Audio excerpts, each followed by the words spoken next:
Sometimes the most wounded souls hold the deepest truths, and sometimes one small act of kindness can open doors that an entire town has tried desperately to keep shut. In the small town of Silver Creek, hidden in the foothills of Montana, everyone laughed at her. When old Indira Voss led onto the fairground square what had once been a horse, people covered their faces with their hands to hide their smirks. The animal was so emaciated that every vertebra could be counted through its thin gray skin. Its mane hung in tangled clumps, and on its left side gaped a deep, festering wound that Indira kept treating with some foul-smelling ointment. Local ranchers exchanged glances and shook their heads. That nag should have been put down long ago, not dragged around auctions. The traders who had brought the horse were openly amused by the situation. They had bought the miserable creature for $20 at a slaughterhouse in a neighboring county and hoped to get at least $100 for it. By noon, however, it was clear they wouldn't even get $10. Indira approached the animal just as the auctioneer waved his hand and ordered the carcass taken away from sight. Something in the horse's eyes made her stop. It wasn't the look of a creature resigned to death. It was the look of something that had seen far too much and had stayed silent for far too long. Indira pulled the last $50, her entire pension for the month, from the pocket of her wrinkled coat and shoved them into the trader's hand. He laughed in her face, but he took the money. No one knew that inside that dying body beat a heart that carried the coordinates of a lost gold vein that geologists and fortune seekers had been searching for half a century. No one knew that this horse had witnessed a murder. And no one knew that within a year, newspapers from coast to coast would write about it. Indira Voss was 73 years old. She lived alone in an old, rusted trailer on the edge of the wasteland, a place where even mail carriers refused to go after one of them once got his wheel stuck in a rotten bog. Her husband had died 30 years earlier in that very mine called Hope, a place the town preferred not to talk about. Her daughter had moved to California and called once a year, on Christmas, to ask whether it was time to send her mother to a nursing home. Indira survived on odd jobs. She mended clothes for some people, brewed herbal remedies for others, and watched children while their parents drove into town for supplies. She believed that someday luck would finally turn its face toward her. But the years passed, and luck seemed to have forgotten the road to her door. She hadn't bought the horse out of pity. Well, not only out of pity. Indira had lived on this land long enough to learn how to read signs, and the signs were everywhere. First, it was Friday the 13th, a number that had always brought unexpected turns into her life. Second, as she walked past the pens, a gust of wind tore the old knitted hat from her head and carried it straight to the horse's feet. Indira bent down to pick it up, and at that moment, the horse nudged her gently on the crown of her head. Not aggressively, almost affectionately, as if greeting her, as if recognizing her. The trader burst out laughing. Look at that. The old nag found herself an old witch. Indira straightened and looked at the horse, and she made her decision. For the first 2 weeks, she fought for its life as if it were her own. She slept in the barn on hay, wrapped in an old quilt, afraid the horse might die during the night before she could say goodbye. Every 3 hours, she changed the bandages on the wound, washing the rotting flesh with herbal infusions of plantain, chamomile, and oak bark. She gave the horse warm milk with honey because it refused to eat hay. She talked to it constantly. She told it about her husband, about her daughter, about the mine, about how she had been afraid of the dark as a child. The horse listened. Sometimes it turned its head and looked at Indira as if it understood every word. Neighbors began bringing food. One brought canned stew, another a sack of potatoes, another old newspapers for kindling. Not so much out of pity as curiosity.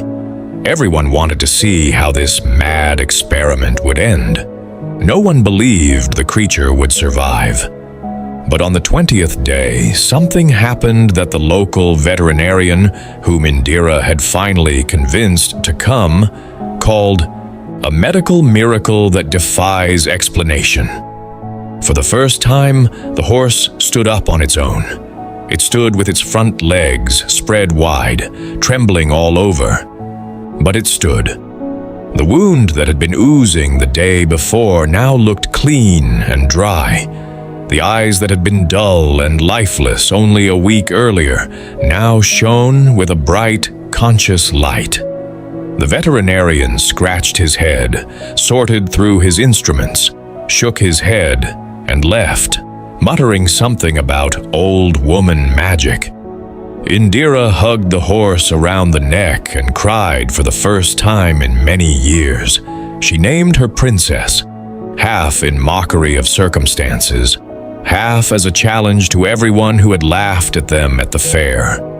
A month later, Princess had begun to gain weight. Her skin no longer showed bones beneath it.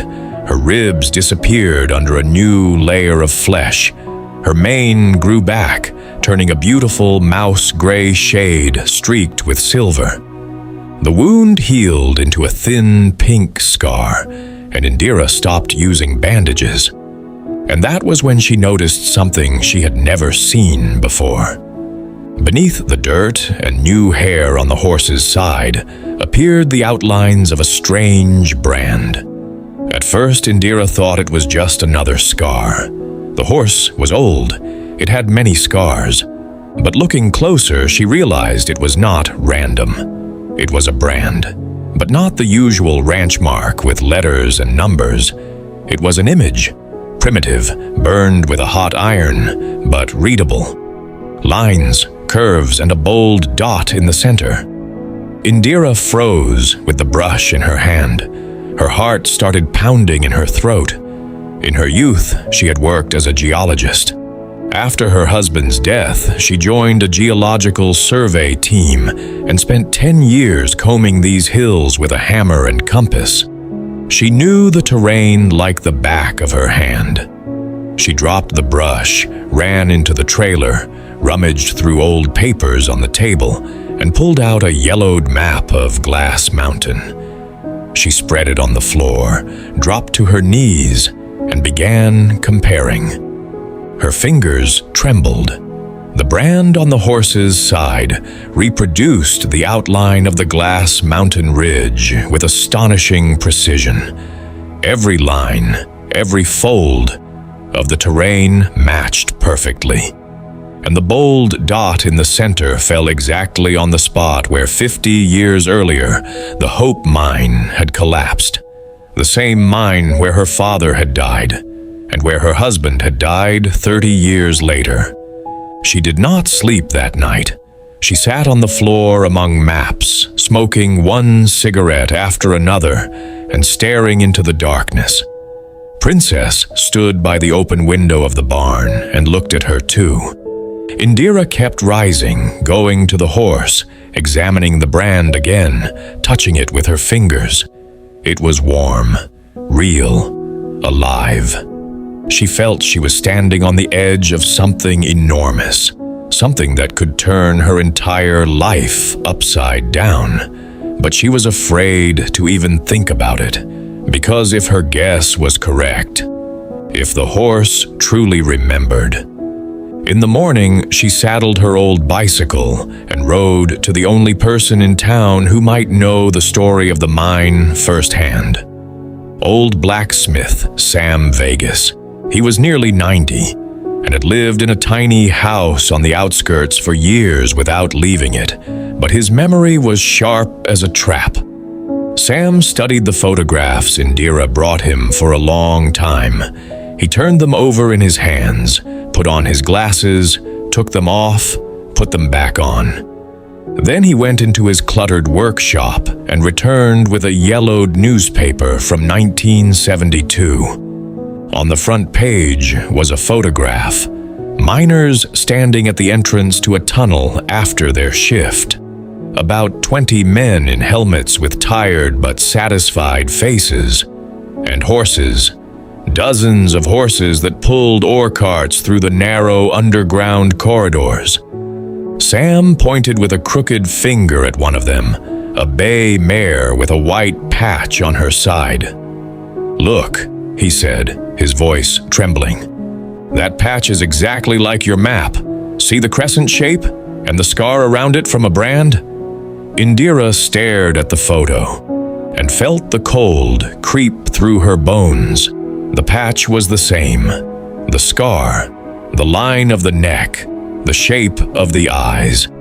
She looked up at Sam. He stared back at her with a strange expression, a mixture of horror and awe.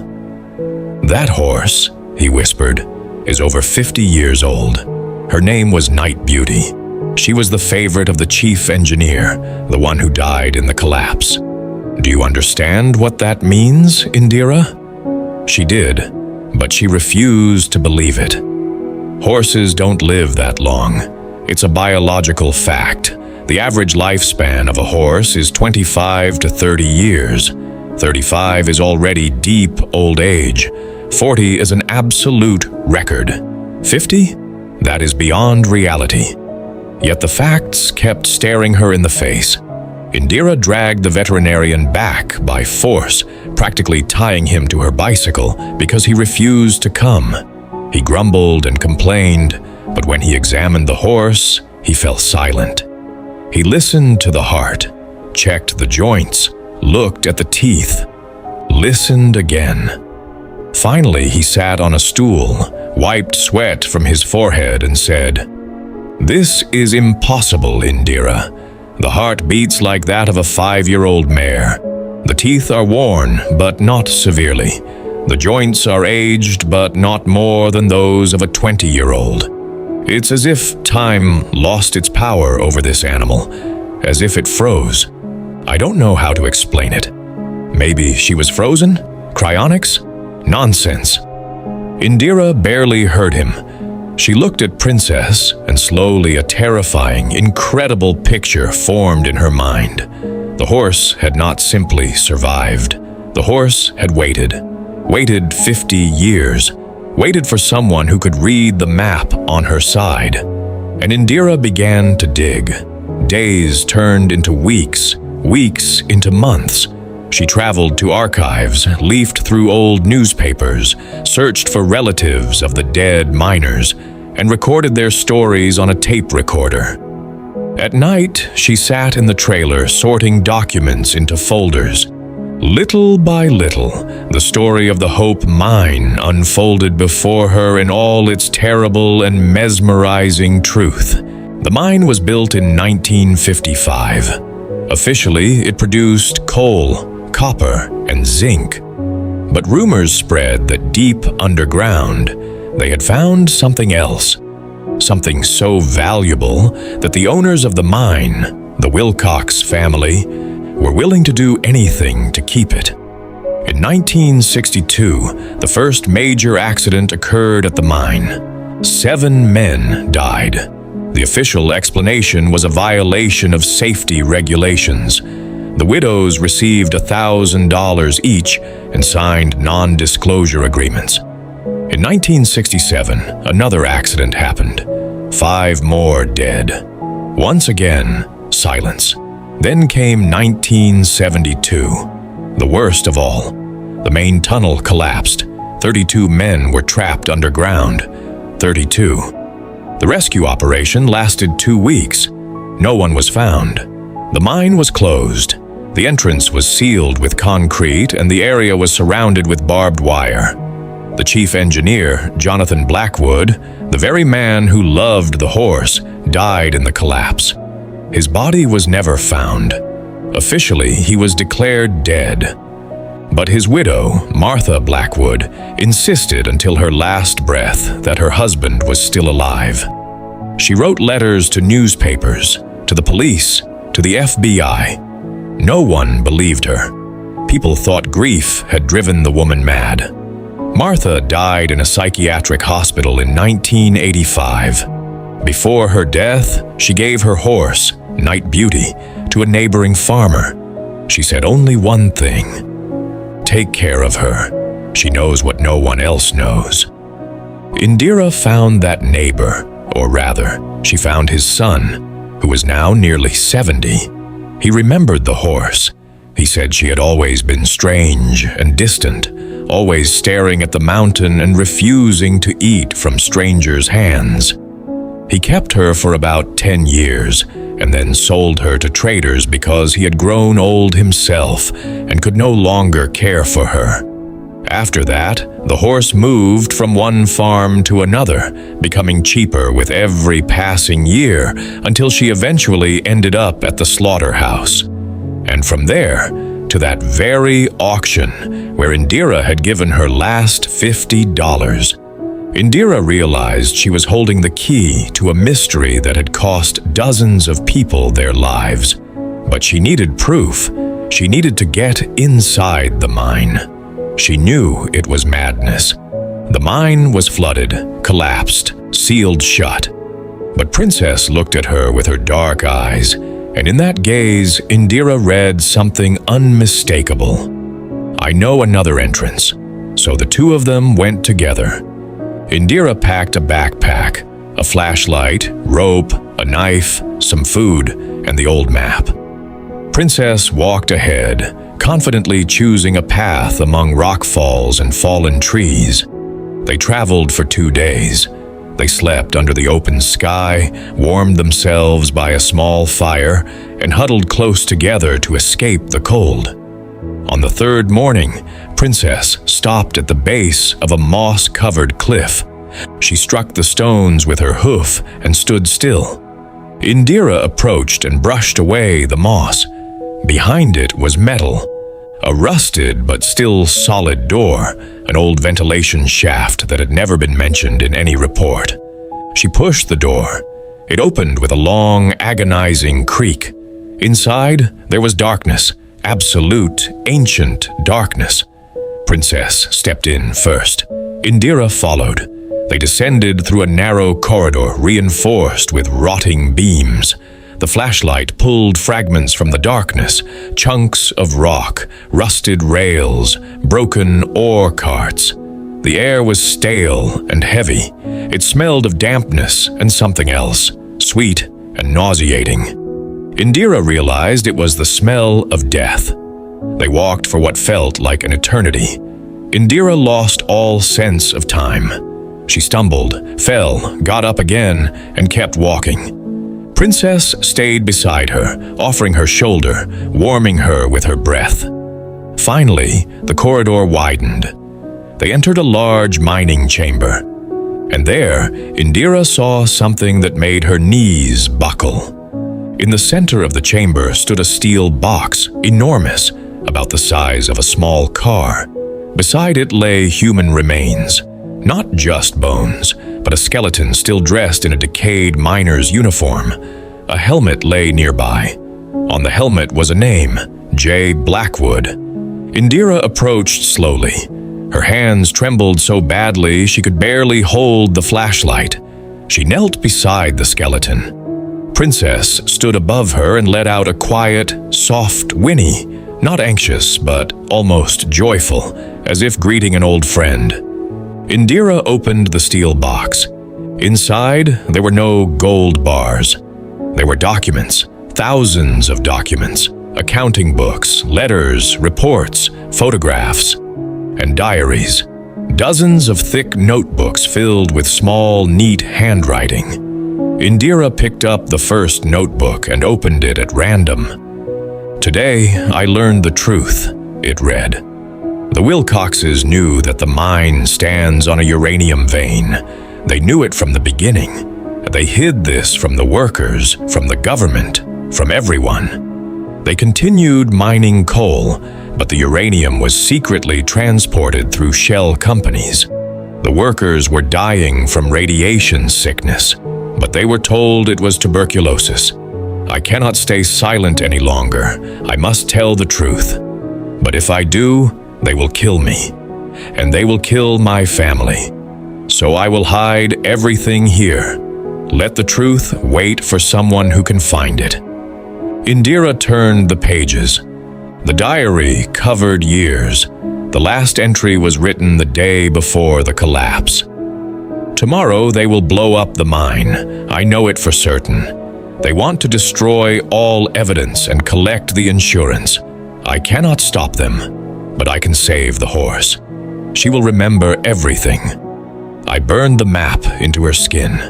Foolish, perhaps, but it is the one thing they cannot take away. Goodbye, my beauty. Live long. Indira closed the diary. She sat in the darkness among dead stone, beside the skeleton of a man who had given his life for the truth, and beside a horse that had carried that truth on her skin for 50 years. She cried. For the first time in many years, she cried not out of pity for herself, but out of reverence for courage and loyalty. The journey back took a long time. Indira carried some of the documents herself, the most important ones. Princess carried the rest in makeshift bags that Indira fashioned from an old tent. They reached the surface 2 days later. The sunlight blinded them. Indira collapsed onto the grass and lay there staring at the sky, feeling something vast and bright growing inside her. Within a week, the story spread across the entire country.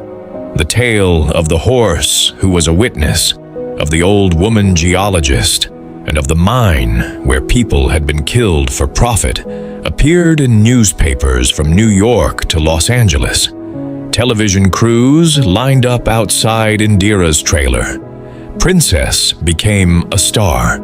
She appeared on television, books were written about her, and documentaries were filmed.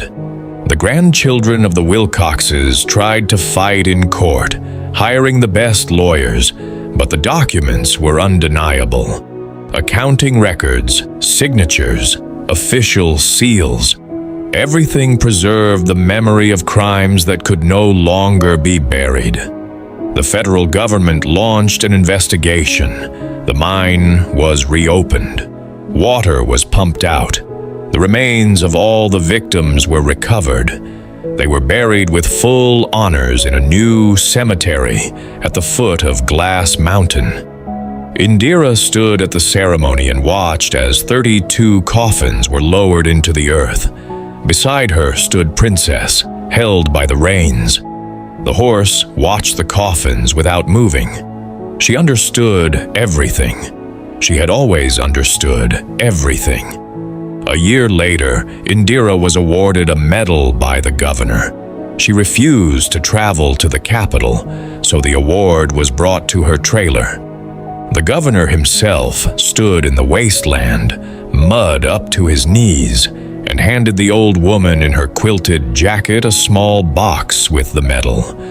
Journalists snapped photographs. Indira took the medal, turned it in her hands, and slipped it into her pocket. Then she walked over to Princess, who was grazing nearby, and hung the medal around her neck. "This belongs to her," Indira told the governor. "She did everything. I just followed." Princess lived another 7 years. She grazed in the meadow near the trailer, ate apples from Indira's hands, and greeted her every morning with a soft, gentle whinny. Indira talked to her for hours, telling her everything she remembered. Princess listened with her head tilted slightly to the side and sometimes nodded, as if she understood.